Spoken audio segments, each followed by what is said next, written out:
Alright, I'm Adam, and I am back to review Gerald's Game.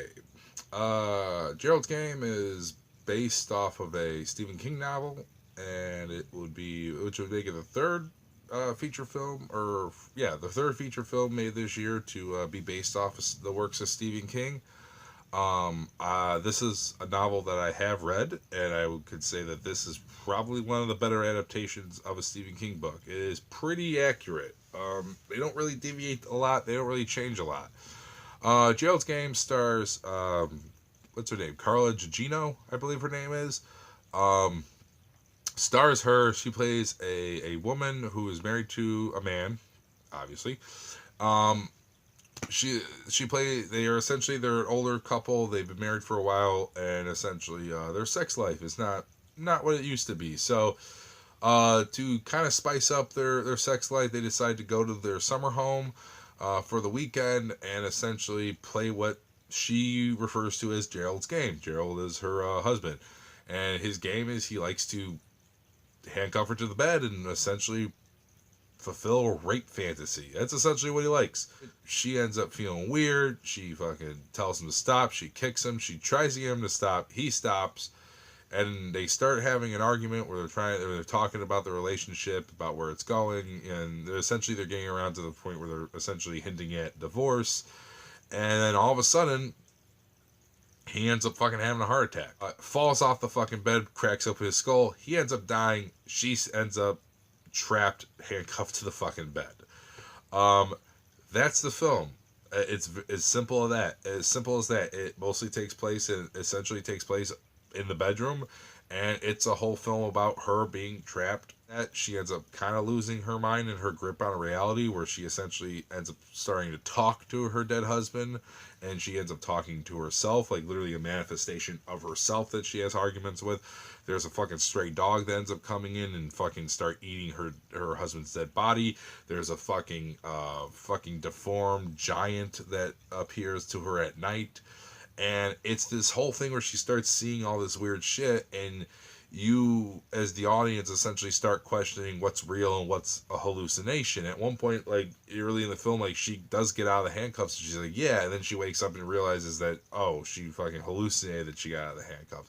Shit like that. So the movie kind of plays with your mind as it's exploring hers. And Carla Gugino, I'm sorry if I'm getting her name wrong. She's one of these actresses that I personally don't understand why she never became more popular. She is a fantastic fucking actress. She's great in a lot of things that she has done, but yet she's not, I never understood why she never took off, why she never became much more popular than she ever has. I guess she just never got the right role. I'm not 100% sure. Maybe she didn't sleep with the right people. I don't know, but she's a fantastic actress, and I've always liked her. And this is probably her best performance. This is probably the best performance in her entire career, and it's really nice to see her get a starring role in a film and just let her fucking work with it, because she does a fantastic fucking job. This is one of my favorite performances of the year that I've seen so far. Essentially, I don't really want to spoil it too much because I don't want to go into too much detail after that, because I'm going to be giving this a recommendation at the end. Um, so I guess I'll start off with she gives a great performance. I forgot who the fuck's the guy who plays her. I forgot the guy's name, but the guy who plays her husband gives a really good performance. Um, this film is shot really fucking great. I love the cinematography in this film. Again, this is a film that is on Netflix, and I don't understand why this film did not get a theatrical release, because I think it would have probably done okay. The only thing I will say, the only negative I have with the film, is that, okay, well, beyond that, I forgot to mention that as she's kind of struggling with hallucinations, she ends up kind of coming to terms and starts revisiting this time in her life when she was younger and she was essentially molested by her father. And um, shit like that, you think it would bog down the movie or it'd start to get too preachy, but it doesn't. It's handled very well. And the best part about it is that her creepy father was played by the kid who played Elliot in E.T. That's fucking funny as hell to me. Um, and he gives a really good performance. And that part of the movie, is the part of the movie, I can tell you personally, when I read the book, like, I thought for sure that would drag the fucking movie down, like that would start being like where the film would drag, but it doesn't. The film's a tight hour and 30 minutes. I don't think it's a very long movie.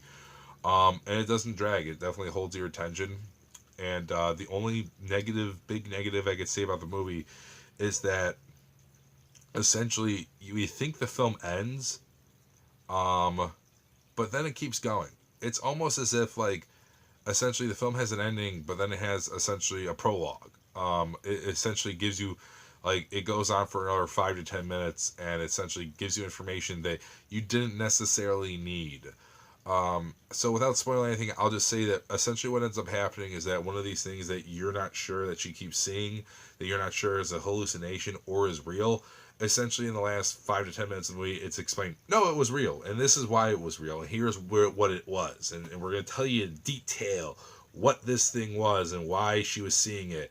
And it just ruins the mystery of it. It just ruins the suspense of seeing this thing and being fucking genuinely shocked by it. And then the movie just kind of explains it. And the thing I'll say is that in the book, it actually though follows the book, because the book does end this way. And that was like the part I was hoping as the movie was going on, and I was hoping would ignore from the book. I was like, please don't show that part. Please don't do this. Just end it here. There's a scene in this movie that is fantastically done. And here, I'll explain it this way. I'm a big fan of horror films. I've watched horror films since I was a little kid. I am desensitized when it comes to like fucking scenes of fucking gore and even scare scenes. You know, I haven't seen a gore scene or anything that has made me shiver or cover my fucking eyes in a really, really long time. This film has that. This is the first film in the longest time where they were showing something to the point where I was like, oh, and I was fucking covering up. Like, I couldn't watch it. And that is fucking fantastic. Like, that is fucking great that the film was able to do that to me. And I've seen everything, you know? And it's just like, to have a film where it's like, it made me cringe and it made me cover my eyes, was fucking great. And I'm going to leave it there. So, you know, overall, yeah, Gerald's Game is really good. The performance in it is fucking fantastic, and that's essentially the reason to watch this film is for Carla Gugino's. Again, I forget. I apologize if I'm saying her name wrong, but it's really that's the reason to watch this film, is to see her performance, because she gives one hell of a fucking performance, and it's probably the best one out of her entire career, and it's a great story, and it's a lot of fun. So if you got Netflix, check it out. You know, it's only about an hour and a half. It ain't gonna waste your time. I'm going to go ahead. I'm going to give Gerald's Game an 8 out of 10. It was that good. I would say, you know, definitely so far it would be the best Stephen King adaptation of the year. And I had to say that because my next review is another Stephen King movie. Yeah, this is 4 films this year were released that were based off Stephen King books. And I'm going to review Stephen King stories. Stephen King stories. And I'm going to be reviewing another one in a second. But that's the review. Once again, I give Gerald's Game an 8 out of 10. I really suggest it, that you watch it. Again, ending aside, it was a really good film, and I really enjoyed it. Please thumbs up the video if you like it. Please subscribe to our channel if you want to see more reviews, and please leave a comment and let me know what you thought of Gerald's Game. That's going to do it for this review, and I'm going to be back with 1922.